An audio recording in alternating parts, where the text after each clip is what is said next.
2023లోనే మహిళా reservation bill pass అయితే దానిని 2026 వరకు చట్టం చేయకుండా మోదీ ప్రభుత్వం నిర్లక్ష్యం చేసిందని సిపిఐ జాతీయ కార్యవర్గ సభ్యులు ఎన్ఎఫ్ఐడబ్ల్యూ జాతీయ నాయకులు అక్కినేని వనజ ఆరోపించారు. లిమిటేషన్ పేరుతో ఏక చక్రాధిపత్యం సాధించేందుకు మోదీ ప్రభుత్వం కంకణం కట్టుకున్నారని అన్నారు. దాసరి భవన్లో మహిళా రిజర్వేషన్లు తక్షణమే అమలు చేయాలని, జనగణన డీలిమిటేషన్ షరతులు లేకుండా చట్టసభల్లో మహిళా రిజర్వేషన్లు అమలు చేయాలని డిమాండ్ చేస్తూ మహిళా సంఘాల ఐక్య వేదిక రౌండ్ టేబుల్ సమావేశం నిర్వహించారు. ఎన్ఎఫ్ఐడబ్ల్యూ జాతీయ నాయకులు అక్కినేని వనజ మాట్లాడుతూ 33% మహిళా రిజర్వేషన్ బిల్లు అమలు కోసం దేశవ్యాప్తంగా పెద్ద ఎత్తున మహిళా సంఘాలు ఐక్య వేదిక ఆధ్వర్యంలో పోరాటాలు చేయవలసిన అవసరం ఉందన్నారు. నాడు సిపిఐ ఎంపీ గీతా ముఖర్జీ నాయకత్వంలో మహిళా బిల్లును పార్లమెంట్లో ప్రవేశానికి అంకురార్పణ జరిగిందన్నారు. అయితే మతోన్మాదం, మనువాద విధానాలతో ఆది నుంచి బీజేపీ ఈ మహిళా బిల్లును అడ్డుకుంటోందని ఆగ్రహం వ్యక్తం చేశారు. 2023లోనే మహిళా రిజర్వేషన్ బిల్లు పాస్ అయితే దానిని 2026 వరకు చట్టం చేయకుండా మోదీ ప్రభుత్వం నిర్లక్ష్యం చేసిందన్నారు. సినీ నటుడు ప్రకాష్ రాజ్ చెప్పినట్లుగా మోదీ చాలా నటులంటూ ఆమె ఎద్దేవా చేశారు. మహిళా బిల్లును విపక్షాలు అడ్డుకుంటున్నాయంటూ మోదీ చేస్తున్న వ్యాఖ్యల్ని ఆమె తప్పుబట్టారు. మోదీకి నిజంగా మహిళల పట్ల చిత్తశుద్ధి ఉంటే ఎలాంటి షరతులు లేకుండా మహిళా బిల్లు పెట్టాలని డిమాండ్ చేశారు. మహిళా రిజర్వేషన్ బిల్ అనేది చాలా సంవత్సరాలుగా మనం ఒక 30-40 సంవత్సరాలుగా వింటూ ఉన్నాము. ఎన్నో ఉద్యమాలు జరిగినాయి. కానీ ఎప్పుడు కూడా చివరి వరకు వెళ్ళి మనకు నిరాశగానే మిగిలిపోతుంది. ఇప్పుడు ఈ వేదిక మీద కూర్చున్న వాళ్ళందరూ కూడా ఏదో ఒక పార్టీకి కానీ మహిళా సంఘాలకు కానీ సంబంధించిన వాళ్ళు. నేను ఏ పార్టీకి కాదు. భారతదేశంలో పార్టీ రహిత ప్రజాస్వామ్యం ఉండాలని మా తాతగారు గోరా గారు చాలా కృషి చేశారు. దాని మీద ఎన్నో ఉద్యమాలు కూడా చేశారు తాతగారు. సో నేను ఇప్పుడు ఉమెన్ రిజర్వేషన్ బిల్ గురించి క్లియర్గా చెప్పేది ఏంటంటే 2023లో మనకి పార్లమెంటులో ఉమెన్ రిజర్వేషన్ బిల్ గురించి ప్రవేశపెట్టడం జరిగింది, పాస్ అవ్వడం జరిగింది. మళ్ళీ ఇప్పుడు మనకి census, delimitation and women reservation bill కిందటి వారం ప్రవేశపెట్టారు. అది చాలా కాంట్రవర్సీస్కి దిగింది. దాని బదులు అందుకే అది వీగిపోవడం కూడా జరిగింది. దాని బదులు ఉమెన్ రిజర్వేషన్ బిల్లుని ప్రత్యేకంగా పార్లమెంట్ అరేంజ్ చేసి అది 1 డేనా 2 డేసా 3 డేసా పెట్టి 2023లో పెట్టి దాని మీద ఆల్రెడీ డిస్కస్ చేసిందే కాబట్టి it doesn't take much time.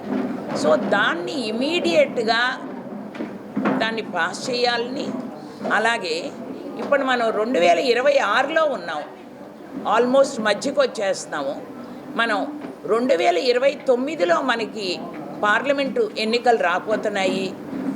Maybe కొన్ని స్టేట్స్లో అసెంబ్లీలు కూడా రాబోతున్నాయి. ఎలాంటిది వస్తుందో మనకు తెలియదు. సో దానికి ఈ మహిళా రిజర్వేషన్ను తప్పకుండా ఉండాలి అని, దీంతో పాటు నా అభ్యర్థన ఏంటంటే ఓన్లీ మన రిజర్వేషన్కి బిల్లు పాస్ చేయడం వచ్చి కాన్స్టిట్యూషనల్ అమెండ్మెంట్ తేవడమే కాకుండా మహిళలలో నాయకత్వ లక్షణాలని పోషించడానికి పార్టీలు చేయొచ్చు. కానీ women and child welfare department, rural development department, tribal development department, ప్రభుత్వంలో ఉన్న సెంట్రల్ అండ్ స్టేట్ గవర్నమెంట్లో ఉన్న వాటికి కొన్ని నిధులు ఏర్పరిచి స్వచ్ఛంద సేవా సంస్థల ద్వారా ఆ స్త్రీలకి ట్రైనింగ్ ఇచ్చినట్లయితే వాళ్ళకి 3 విషయాల్లో చాలా క్లారిటీ వస్తుంది. వాళ్ళు ఎందుకు రాజకీయ నాయకత్వంలోకి రావాలి అనుకుంటున్నారనేది ఒక క్లారిటీ రావాలి, ఏ లెవెల్లో రాకుంటారు. అలాగే కమ్యూనికేషను ఎంత క్లియర్గా మాట్లాడితే మనం చెప్పేది ప్రజలకు అర్థమవుతుంది. తర్వాత నాకు ఎలాంటి జ్ఞానం ఉంటే నేను ప్రజలకు చెప్పగలను. మూడోది, కాన్ఫిడెంట్గా మన ఉమెన్ లీడర్స్ మాట్లాడే స్థాయికి మనం తయారు చేయాలి. అలా ఇప్పుడు ఈ వేదిక మీద కూర్చున్న చాలామంది మహిళా నాయకులందరూ కూడా ఎంతో ట్రైనింగ్ అయ్యాక ఈ స్థాయికి వచ్చారు. అందుకని మహిళల నాయకత్వం కావాలి అంటే ఉమెన్ డెవలప్మెంట్ నుంచి ఉమెన్ లెడ్ డెవలప్మెంట్ అని ఇప్పుడున్న కేంద్ర ప్రభుత్వం కానీ రాష్ట్ర ప్రభుత్వాలు కానీ ఆ దారిన వెళుతూ ఉన్నప్పుడు మనం స్త్రీలకి నాయకత్వ ట్రైనింగులు ఇవ్వడం అనేది చాలా ప్రధానమైంది. మా చిన్న రిక్వెస్టు, ఎందుకంటే as a citizen of India and as a women my appeal is that the bill has to be introduced in the parliament as it is in 2023 and be passed with no other linkages with other bills. Thank you so much. ఈరోజు మహిళలందరూ కూడా చాలా ఆవేదనతోటి నైరాశ్యంతో భారతదేశ మహిళలు ఉన్నారు. ప్రతి సందర్భంలో కూడా మహిళల్ని మోసం చేస్తూ వస్తూ ఉన్నారు.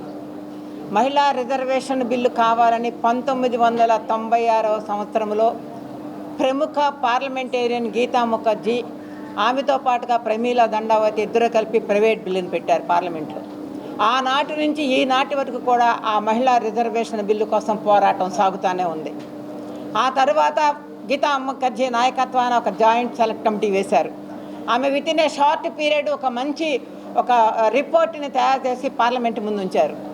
కానీ ఆనాటి నుంచి అనేక రకాల అడ్డంకులు ఈ మహిళా రిజర్వేషన్ బిల్లుకు వస్తూనే ఉన్నాయి. ఎట్టకేలకి 2010లో రాజ్యసభలో బిల్లు పాస్ అయ్యింది. రాజ్యసభలో బిల్లు పాస్ అయ్యి పార్లమెంట్కి వచ్చిన సందర్భంలో అక్కడ చాలా డ్రామాటిక్గా కొంతమంది ఆ పేపర్లు చించేయటము, రిజర్వేషన్ బిల్లును రానియకుండా చేశారు. 2014 నుంచి ప్రతి రాజకీయ పార్టీ అధికారంలోకి వచ్చేటప్పుడు మేనిఫెస్టోలో పెడతా ఉన్నారు మహిళా రిజర్వేషన్ బిల్లు మేము తెస్తామని. కానీ ఆనాటి నుంచి ఈనాటి వరకు కూడా అది కాలేదు. ఇటీవల కాలంలో 2023లో మహిళా రిజర్వేషన్ బిల్లు పెట్టారు. ఆ మహిళా రిజర్వేషన్ బిల్లు పెట్టినప్పుడు ఆ బిల్లుకి దానితో పాటుగా సెన్సస్ని, అంటే జనాభా లెక్కల్ని, అలాగే డీలిమిటేషన్స్ని రెండు కలిపి లింక్ చేశారు. సెన్సస్ అయిన తర్వాత, డీలిమిటేషన్స్ అయిన తర్వాత మాత్రమే, అంటే 2026 సెన్సస్ 2026 దాకా సెన్సస్ అవ్వవు. ఎందుకంటే 2076లో దానికి ఫ్రీజ్ చేశారు.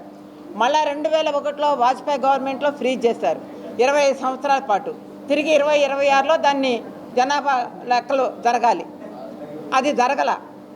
అప్పుడు 23లో ఇచ్చినటువంటి దానికి దీన్ని లింకప్ చేశారు. అంటే 26లో జనాభా లెక్కలు జరిగితే 29 కూడా కాకుండా 2034 నాటికి ఈ బిల్లు అయ్యేటువంటి అవకాశాలు మాత్రమే ఉన్నటువంటి పరిస్థితి.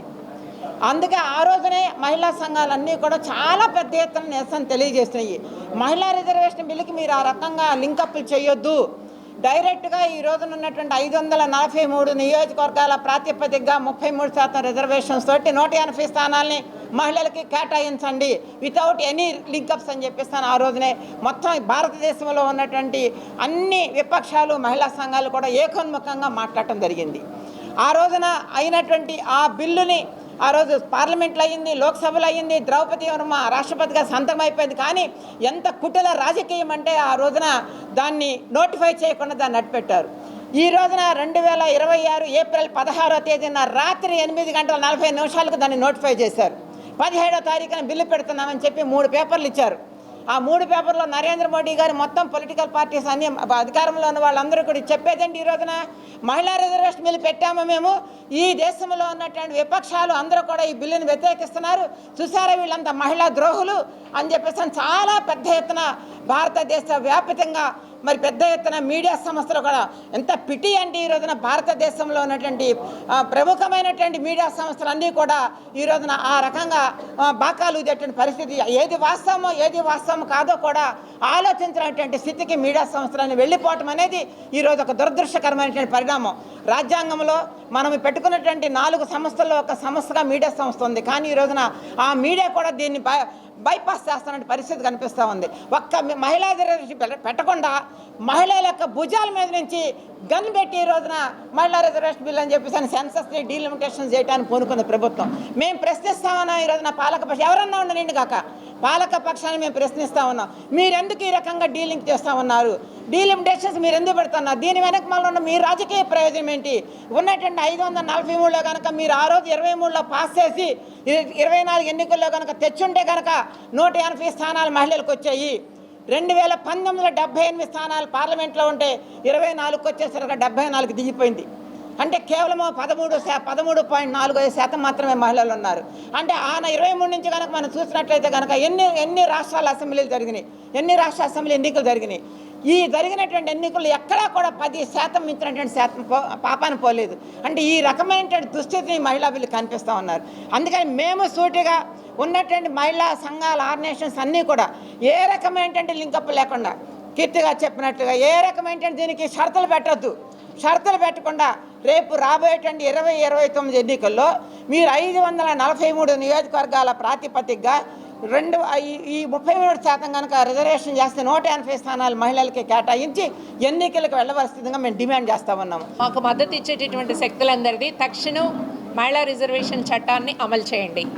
అయితే మనం ఎదిరించాల్సినటువంటి శక్తులు దెయ్యాలు చాలా ఉన్నాయి. ఆ దెయ్యము పార్లమెంట్లోనే తిష్ట వేసుకుని ఉంది. ఈరోజు మహిళా రిజర్వేషన్స్ని అడ్డం పెట్టుకొని దీన్ని అమలు చేయకుండా ఉండడానికి మహిళా రిజర్వేషన్ల పేర్లు చెప్పి డీలిమిటేషన్ పేరుతో ఏకఛత్రాధిపత్యం సాధించాలా. దక్షిణాది రాష్ట్రాలు, ఈశాన్య ప్రాంత రాష్ట్రాలు, తూర్పు ప్రాంతాలు, ఈ ప్రాంతాలన్నింటికి కూడా వాటా తగ్గించి ఉత్తర భారతదేశంలో ఏ జనాభా విధానాన్ని అమలు చేయలేదో ఆ కేంద్రీకరణ, అక్కడ ఈరోజు రాజకీయ అధికారం సంపాదించినటువంటి ఆర్ఎస్ఎస్, బీజేపీ మతోన్మాద శక్తుల మిత్రులారా, మనువాద శక్తులు ఆడవాళ్ళకు హక్కులు ఇవ్వడానికి ఇష్టం లేదు. అందువల్లనే ఈరోజు డీలిమిటేషన్ కుట్రకి తెరతీశారు. ఈరోజు సెన్సెస్ 2011 అని చెప్తున్నారు. 2011 సెన్సెస్ ప్రకారం అని 2023లో ఎందుకు పెట్టలేదు?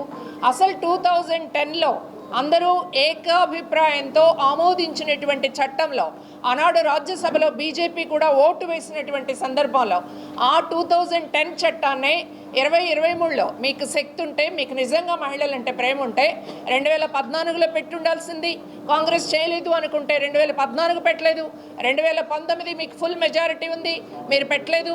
2023లో ఎన్నికలప్పుడు మీరు తీసుకొచ్చి పెట్టారు. ఆ రోజు కూడా దాన్ని అమల్లోకి రాకుండా ఉండేదానికి క్యాప్ బిగించేశారు.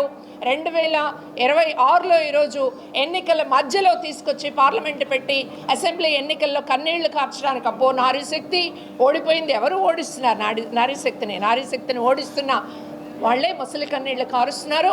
అక్కడ కేంద్రంలో ఉన్నటువంటి అధికారంలో ఉన్నటువంటి ఎన్డీఏ కూటమి, ఈ రాష్ట్రంలో ఉన్నటువంటి ఎన్డీఏ కూటమి కూడా. అందువల్ల ఈ రాష్ట్రంలో ఉన్నటువంటి మహిళల మీద, ఈ రాష్ట్రంలో ఉన్న ప్రోగ్రెసివ్ ఫోర్సెస్ మీద, ఈ రాష్ట్రంలో మహిళలు ముందు నడవకపోతే, మహిళల రాజకీయ భాగస్వామ్యం లేకపోతే ఈ రాష్ట్ర అభివృద్ధి సాధ్యం కాదు అని విశ్వసించే శక్తులన్నీ కూడా ఈ ప్రభుత్వం మీద ఒత్తిడి తీసుకురావాలి. ఈరోజు చట్టాన్ని ఏకవాక్యంతో సవరించి, డీలిమిటేషన్తో సంబంధం లేదు, సెన్సెస్తో సంబంధం లేదు, ఈ రిజర్వేషన్ చట్టాన్ని అమలు చేస్తాము అని ఏకవాక్యంతో తిరిగి రాజ్యాంగ సవరణ చేయాలి. అందుకోసం ఉద్యమించాలని చెప్పేసి మేమందరం కూడా అప్పీల్ చేస్తున్నాం మిత్రులారా.